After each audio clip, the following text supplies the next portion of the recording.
What is up, comic folks? Welcome to the Legion of Comics. I'm Mark. Today, I'm going to be taking a look at what books are coming out next week, specifically what books are going to be in my pool box, what I'm looking forward to reading, what I'm going to be picking up. If you want to see what's on the Legion list, don't go anywhere. Check this out.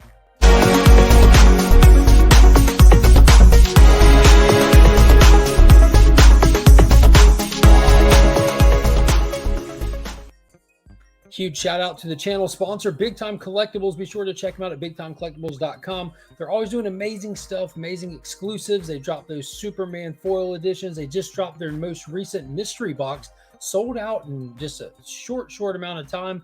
Be on the lookout on this channel. You'll be seeing what's inside of those mystery boxes. We will be hosting a mystery box battle for the Miko Suyon mystery box. Don't miss out on these things, guys.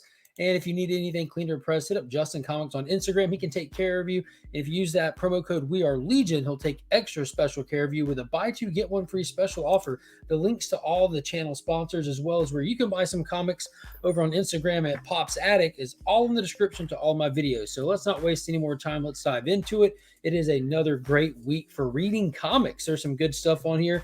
I've got some DC, obviously. We got a few indies. I don't remember if any Marvel made the list this week. That Marvel list is steadily getting smaller and smaller. Let's see. So kicking it off first from Ron V right here, Detective Comics issue 1066. This has been a phenomenal, dark, gritty, gothic Batman. Feels great to have that kind of comparison to what's going on in the main Bat title. They're both excellent, and they both stand apart as their own. I'm really digging this one a little bit, well, a lot more. It seems to be more story rich. They're dealing with this whole backstory of the Arkhams, like way past, before they were even called the Arkhams or the Orgams, and they've come back to Gotham to reclaim their birthright. And we're seeing some of the more political dynamic of the family kind of taking hold now that they're here. And in this issue, we're supposed to be seeing Batman meeting their heir and without the cowl and without knowing what they're up to. So it should be some pretty cool dynamic between them two. And there's also like the whole supernatural angle to the Orgams, which I'm looking forward to exploring some more in this issue of Detective Comics. Next up, we have Action Comics issue 1049 from Philip Kennedy Johnson. My God, I love that Steve Beach cover. This Steve Beach guy, this dude came out of left field and has just blown my mind with these gorgeous painted covers. You got the whole super family there just hovering outside the Fortress of Solitude. Even got Crypto on there. So this is part 5 of Kal-El Returns. This is like the crossover storyline that's going to get us to that Action Comics 1050, which are really celebrating that milestone. So since the end of the War World saga and getting to that 1050, they've been doing a story that's crossing over between Superman Action Comics and Superman Son of Kal-El, which only has one more issue till that series wraps up. So it's been really good. It's had some heartfelt moments. It seems like they're really just setting up the next era in Superman. We have Lex that's kind of back on the scene as the big bad, but you see he's like soliciting help from Metallo, much against Metallo's will. So in this issue, we're supposed to be getting the super family holding off an alien invasion from the fortress. So it seems like in this whole Kal-El return thing, there's a lot of filler for something that's so short-lived. So I feel like it's all just really set up, which will really kick off in Action Comics 1050. So you don't want to miss that one. That's going to be a mega issue. It's going to be oversized, tons of covers, tons of stuff going on with it, tons of ratios, and it's going to be setting a new era of Superman moving forward from there. So if you're not on the Superman stuff right now, you're missing out major. He is making a huge splash, doing big things. Next up, we have the end of the next story arc of Department of Truth in issue number 22. My God, it's already up to number 22. So James Tynion IV is knocking this bad boy out of the park. And in this one, we're supposed to see Cole Turner being pushed to his limit. We've there's really no way to break down an individual synopsis of this stuff other than this is going to be Cole Turner pushed to his limit.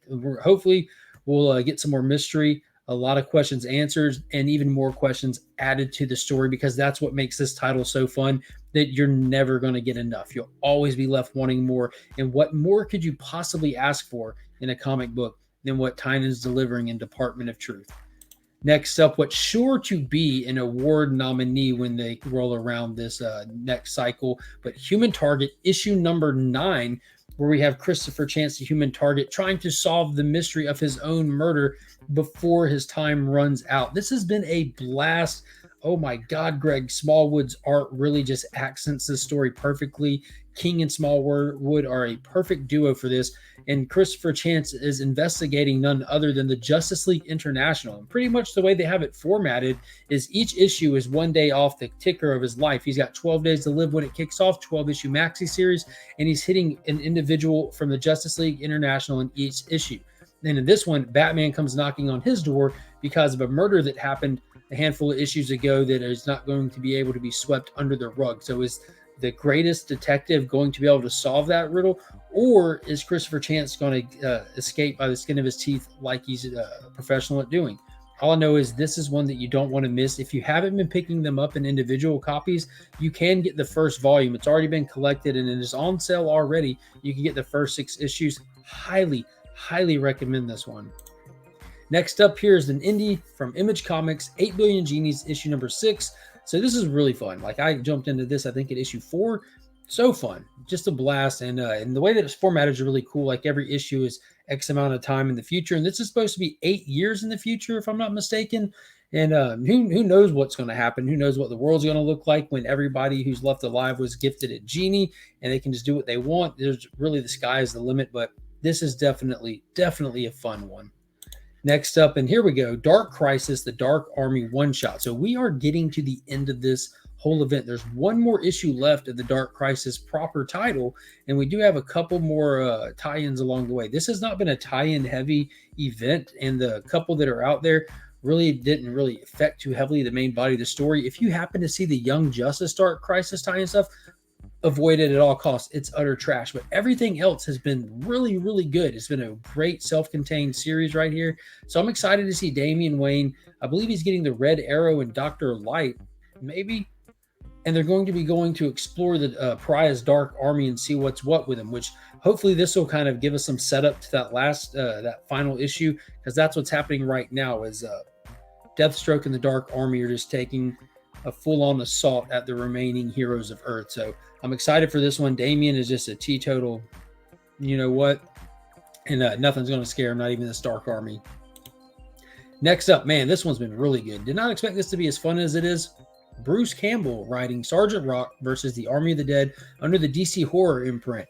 So I don't know what to say. It's all in the title right there, but though it's handled so subtly but so good. I mean, it really does feel like a book of its era. And the artwork in it's phenomenal.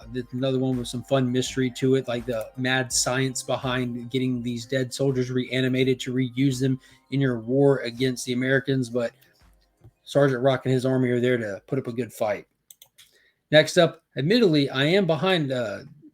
Last issue I have not read yet, and this will be one that I'm going to have to pick up and catch up on. But this is Mighty Morphin Power Rangers 102. So I've kind of been bogged down by Power Rangers. Ryan Parrott did an amazing run. I'll take nothing from him, but I think I just got it felt a little stale after a while. But the last 2 issues has been a completely new creative team. That cover is phenomenal.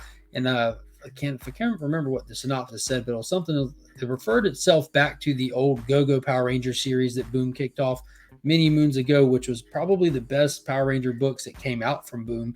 So I'm wondering where this is going, what they're tying into, if it's kind of a fresh start. But I think I might let a couple issues build up and then read it that way to see if it kind of gives me a chance to kind of clean the palette and get back in there strong, because I absolutely love these Power Ranger stories.